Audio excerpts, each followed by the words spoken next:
meskipun itu tulisan-tulisan singkat, ya kan? Tapi kalau kita setiap hari melakukan itu bisa jadi healing paling ampuh loh buat emak-emak zaman sekarang yang Wah, banyak iya, pikirannya tadi itu. benar banget Jadi saya sih. tuh kalau kesel, kalau saya tuh marah, kalau saya tuh kecewa, itu biasanya itu saya nulis, meskipun itu tulisan nggak dia apa namanya disamarin ya gitu, nggak menyebutkan nama, nggak menyebutkan Berarti tempat gitu. dalam Jadi artian itu tempat curhat ternyaman dari Mutiwi bener. adalah menulis ya.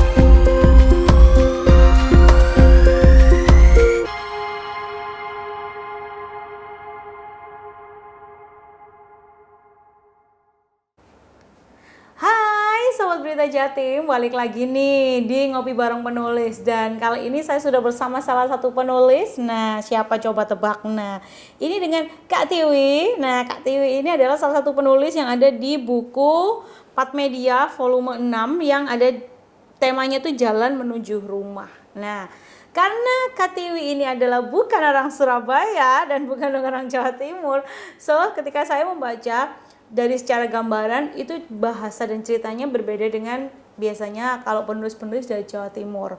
Nah, gimana sih sebenarnya ceritanya dan proses penulisannya, pembuatannya dari tulisannya Kak Tiwi? Kita sapa aja ya dia. Apa kabar Kak Tiwi? Baik.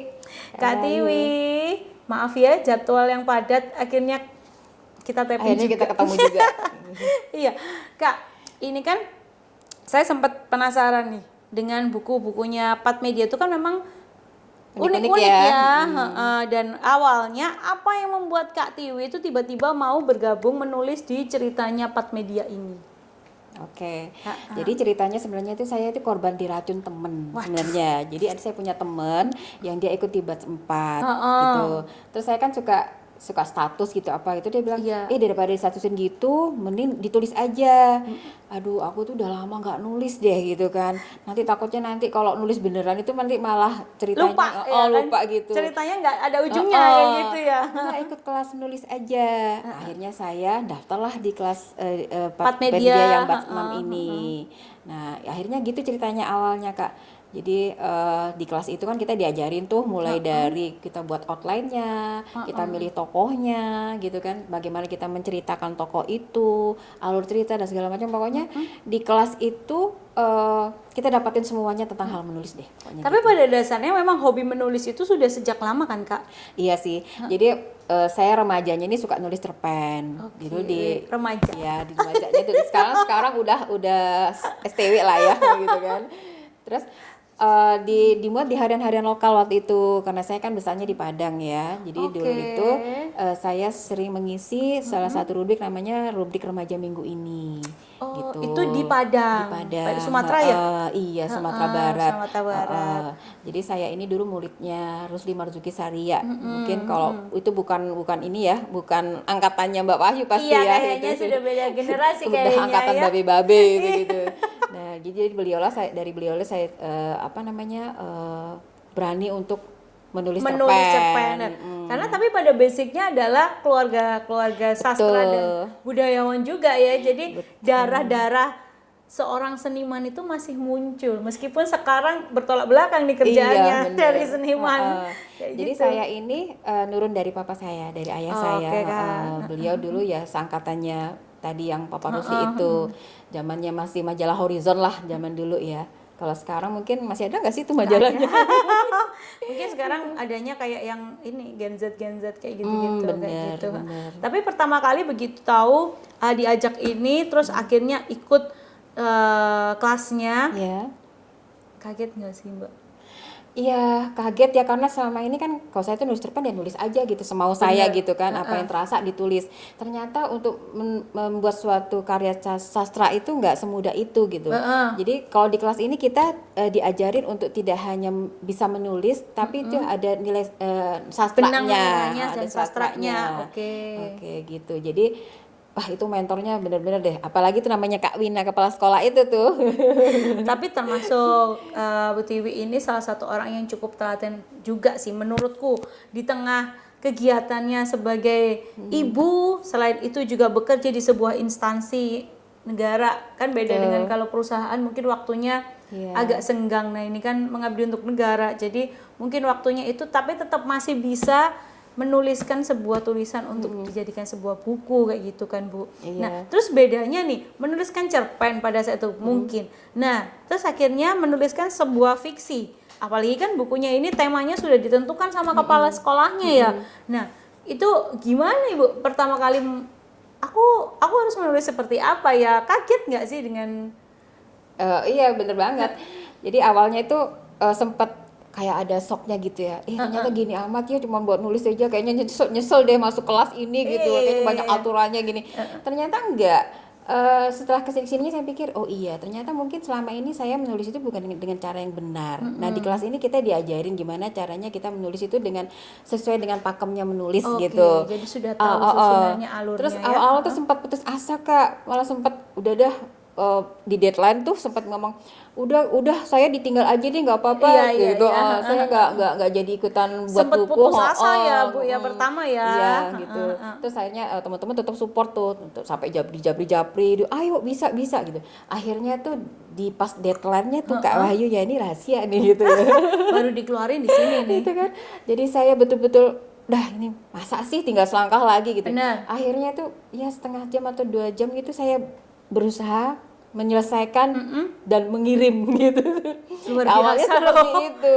2 jam. Seperti itu. Tapi sudah ada ininya sih karena kan dari pertemuan pertama kan ada 8 kali pertemuan kan.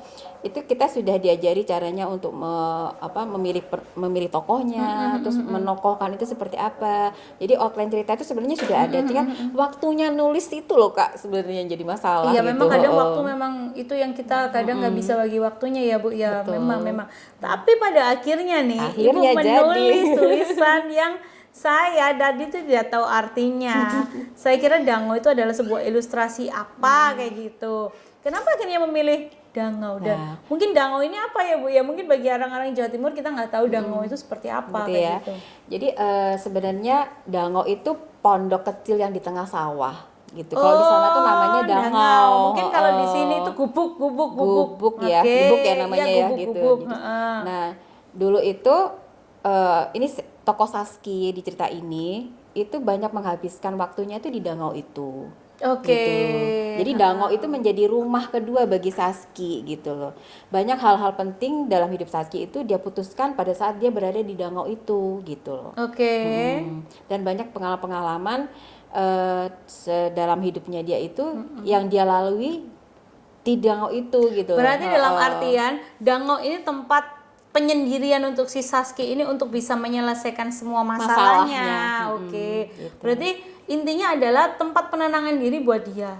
Kalau istilahnya Meskipun sekarang kita tempat tidak healing kali ya. Iya, meskipun gini dalam cerita tidak menceritakan secara kompleks dia permasalahannya apa. Iya, bener nggak sih Bu? Ada sih sebenarnya Konfliknya yang ada. tidak terlalu besar kayak gitu. Nah. Kalau di cerita ini dia kan tokoh Saski ini kan baru ditinggal ibunya gitu kan, ditinggal ibunya dan dia ke anak tunggal. Dan dia butuh berdamai ya kan. Jadi kalau di rumah gadang itu rumah tempat tinggal keluarga mereka gitu ya. Itu ayah kalau si istri sudah tidak ada itu istilahnya tabu tinggal di situ, kecuali kalau anaknya itu tinggal di sana Kalau di Padang seperti karena itu dianggap itu adalah harta pihak wanita ya gitu kan. Jadi wanita. Nah jadi ada juga tokoh mama ini adalah adik laki-laki kandung dari ibunya. Nah kalau di Sumatera Barat itu mama itu pegang peranan penting gitu loh. Mama adik itu kandung dari ibu. Jadi pegang peranan penting. Nah dia itu mau dikawinkan nih ceritanya dengan bapaknya sama anaknya si mama ini, si Sakinya. Oh iya. Nah, sementara Rahmat anak si mama itu temannya Saki dari kecil gitu loh. Oh gitu. Nah, jadi kan konflik dan Saski sendiri juga sudah punya calon gitu. Jadi tokoh Saski ini kan dia kerja di Lampung, di salah satu instansi pemerintah di Lampung gitu ya. Nah dia itu pacarnya itu atasannya kebetulan, dan mereka itu udah serius mau menikah sebenarnya. Jadi dia dilema nih, dia mau ngikutin perintah mama atau dia mau memperjuangkan cintanya dengan si buai, nama itunya, nama calon suaminya gitu. Sebenarnya karena gitu. cerita itu relate ya, maksudnya Iya. banyak terjadi. Tapi Bu, nah jadi cerita yang Ibu tulis itu fiksi atau real yang difiksikan? Kayaknya yang kedua deh. Jadi itu Dua-duanya ya, berkaitan. ada beberapa pengalaman orang-orang di dekat saya itu yang saya gabung-gabungin gitu. Oh, jadi apa ya, memodifikasi Iya, cerita-cerita betul. yang ada di lingkungan sekitar. Iya. Jadi waktu ini buku ini jadi kan saya sempat nge-share itu ya ke teman-teman dekat gitu dong. Kayaknya kamu ceritain si itu ya gitu. Kayaknya ini si itu ya gitu. Terus saya no comment deh gitu. Tapi tantangan terberat sendiri ketika menulis pertama kali nih untuk buku fiksi apa sih Bu? Nah, ini salah satu mentor saya bilang lebih sulit membuat sebuah cerpen karena kita harus mensarikan gitu ya, mensarikan menjadi cerita yang singkat. Beda kalau kita misalnya buat nulis novel itu katanya kita bisa lebih berlama-lama, berpanjang-panjang gitu kan. Nah, sementara kalau cerpen itu kan terbatas ininya, terbatas panjangnya kan terbatas gitu kan. Jadi kita harus betul-betul memilih apa yang bisa kita angkat, kita temanya untuk menjadi sebuah cerpen itu tadi gitu loh. Okay. Nah, itu kadang-kadang kita ego ya. Pengen semua dimasukin gitu kan. Iya, kan. benar. Pengen kan semua tokoh tuh benar, karena kan kita kepingin orang itu kan kepancing sama tulisan kita ya, Bu. Nah, itu yang susahnya di situ, susahnya di situ. Tapi ketika sudah tahu, sudah jadi nih kan, awalnya sempat putus asa ya. Ibu mikir, aduh aku malas banget nulis ini, udah nggak bisa, ditinggal aja. Nah, ketika jadi, first impression Ibu apa? Ya gini ya, saya sempat ini loh. Begitu ini kan buku nyampe nih gitu, saya sempet nangis tuh itu. Iya. Nggak percaya ya kayak gitu. Ternyata salah satu cerpen di sini itu karyaku gitu loh, ternyata bisa jadi buku gitu ya. Nah itu akhirnya berarti kan selama ini saya 20 tahun lebih loh nggak nulis gitu loh kan. Bener. Terus jangka waktu yang cukup panjang. Iya, bener. Ternyata aku bisa sebenarnya gitu. Ini hanya masalah manajemen waktu dan apa namanya, niatnya aja ya, memang ketutup sama malas itu tadi sih sebenarnya, bener-bener. Tapi Bu, setelah sudah istilahnya kan sudah pecah telur nih, 24 tahun akhirnya menulis lagi ya. Nah, mau ikut lagi nggak sih? Mau banget. Saya udah bilang sama kepala sekolah tuh, batch 9 Kak, hadir. Iya. Berarti akhirnya ketergantungan deh, keinginan untuk bisa nyandu ya, untuk menuliskan sebuah fiksi itu nyandu kan, bener kan? Nah, tapi aku juga ini sih Bu, kadang banyak ya nih para penulis-penulis yang istilahnya yang kayak ibu-ibu rumah tangga sekarang yang mungkin orangnya tuh hanya berpikiran pada ngurusi satu hal aja, akhirnya kan banyak nih pikiran-pikiran negatif yang datang ke mereka ya. Referensi dong, salah satu referensi Ibu untuk bisa menghilangkan rasa negatif dengan mengalihkan perhatian itu dengan mengisi waktunya menulis. Nah, mungkin ada sebuah tips deh untuk Ibu, meskipun sama-sama pemula nih, untuk menuliskan sebuah fiksi kayak gitu.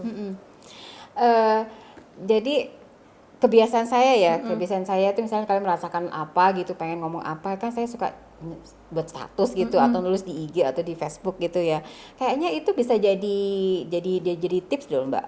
Iya sih. Jadi meskipun itu tulisan-tulisan singkat, ya kan. Tapi kalau kita setiap hari melakukan itu bisa jadi healing paling ampuh loh buat emak-emak zaman sekarang yang banyak pikirannya tadi itu.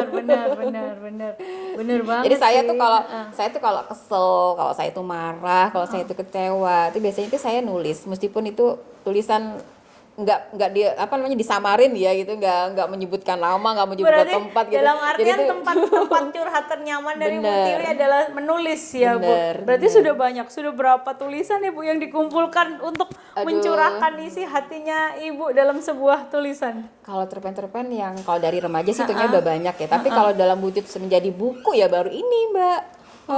Ini adalah buku pertama saya. Karya-karyanya yang terbaik ya Bu ya, karena memang membagi waktu antara pekerjaan utama dengan pekerjaan sampingan itu tidak mudah. Mungkin itu bisa menjadi salah satu inspirasi juga para ibu-ibu rumah tangga yang ada di rumah untuk bisa membagi waktunya daripada ngerumpi, bener nggak Bu ya, daripada gibah, ya kan, kurangin gibah, kurangin ngerumpi, kita belajar menulis lagi. Tapi target ke depan apa Bu? Target ke depan saya pengen cita-citanya nih ya, pengen punya buku sendiri Amin. lah. Yang di depannya ini nama saya doang. Amin, semoga cepet ya Bu ya. Amin. Tapi kalau bikin buku sendiri kira-kira sudah ada gambaran nggak apa yang akan diceritakan dalam buku itu? Setelah ini lahir, ini udah penuh nih Kak. Aduh, kayaknya udah mulai ke penuh distrik nih, ya. Kak. Udah nih. candu ibaratnya. Udah penuh nih, gitu.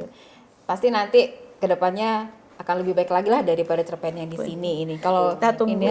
ini kalau cerpen saya ini kayak kalau saya istilahkan itu seperti permen Kak Wahyu. Permen itu kan imut ya, Iya, manis. Benar. tapi saya inginnya begitu permen ini kita kulum dan kita merasakan manisnya, tapi begitu permen itu sudah habis, rasa manis itu tetap masih ada gitu.